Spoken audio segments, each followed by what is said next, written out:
पढ़ते हैं, हम कथाएं सुनते हैं, हमने कहानियों में पढ़ा है कि जब माँ गंगा नदी को हम कहते हैं माँ गंगा नदी जब इस धरती पे पृथ्वी पे उतरी थी, उसके पीछे की कहानी है कि एक राजा थे भगीरथ। राजा भगीरथ ने तपस्या की, और तपस्या की किसके लिए? कि उनके पूर्वजों का जो निधन हो गया, मृत्यु को प्राप्त हुए, उनको मुक्ति नहीं मिल पाई, मोक्ष नहीं मिल पाया, यानी ईश्वर के में एक नहीं हो पाए। तो लोगों ने कहा कि अगर गंगा का पानी आपके पूर्वजों की अस्थियों को मिल जाए तो मुक्ति हो जाएगी। और ये सुनकर राजा भगीरथ ने तपस्या शुरू की।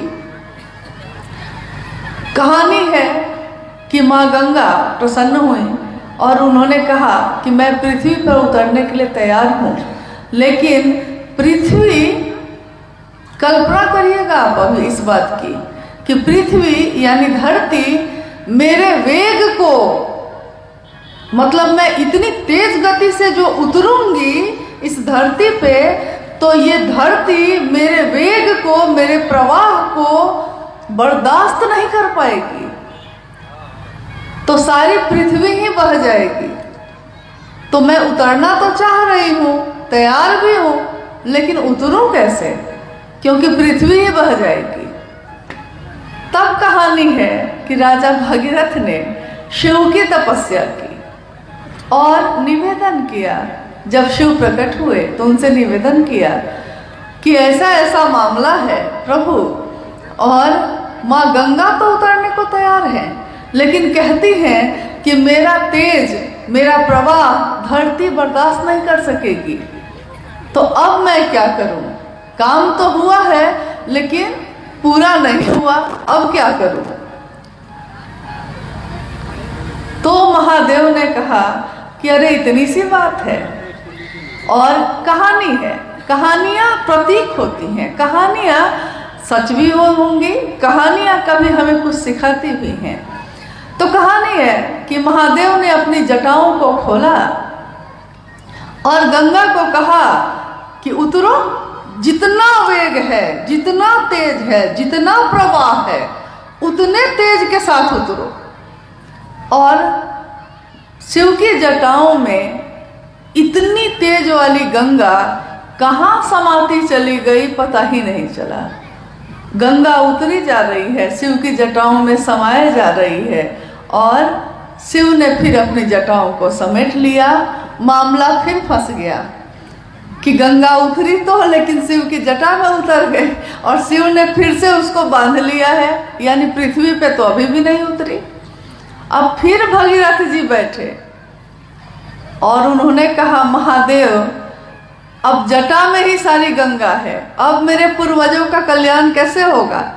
तो महादेव ने कहा अरे बस इतनी सी बात है।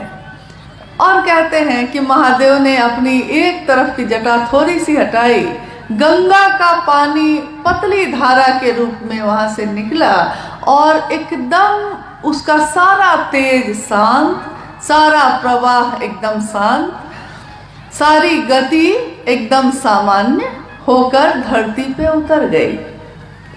धरती पे उतरी, राजा भगीरथ के पूर्वजों का कल्याण हुआ, मुक्ति और मोक्ष मिला। कहानी है ये। तो आज भी हम कहते हैं कि भगीरथ ने गंगा को जमीन पे उतारा तपस्या से, अपने पूर्वजों का कल्याण किया। लेकिन इस सारी कहानी में हम भूल गए कि इस सारी कहानी में गंगा का इतना तेज महादेव के लिए कोई बहुत मामूली सी बात थी, और उनका रिसाव यानी उनका धरती पे उतरना ये भी महादेव के लिए बहुत आसान बात थी। तो बड़ी से बड़ी गति को, बड़े से बड़े तेज को, बड़े से बड़े प्रवाह को जो महादेव पल में, क्षण का भी क्षण नहीं लगता, सेकंड का भी सेकंड नहीं लगता, और उसको अपनी जटाओं में शामिल कर लेते हैं। आप कल्पना करिए सिर्फ कि इस धरती पे उस शिव को ही उतारा है साहब हरिंद्रानंद जी ने। तो उस साहब हरिंद्रानंद जी की ऊर्जा क्या होगी, जिसने शिव की शिष्यता को ही जमीन पे उतार दिया है। जमीन पे ही ऐसा वैसा नहीं उतारा, इतना उतारा कि आज घर घर में शिव की बात हो रही है। लोग, कोई भी आदमी अमीर हो गरीब हो, किसी भी जाति किसी भी धर्म का हो, शिव को अपना गुरु बना रहा है।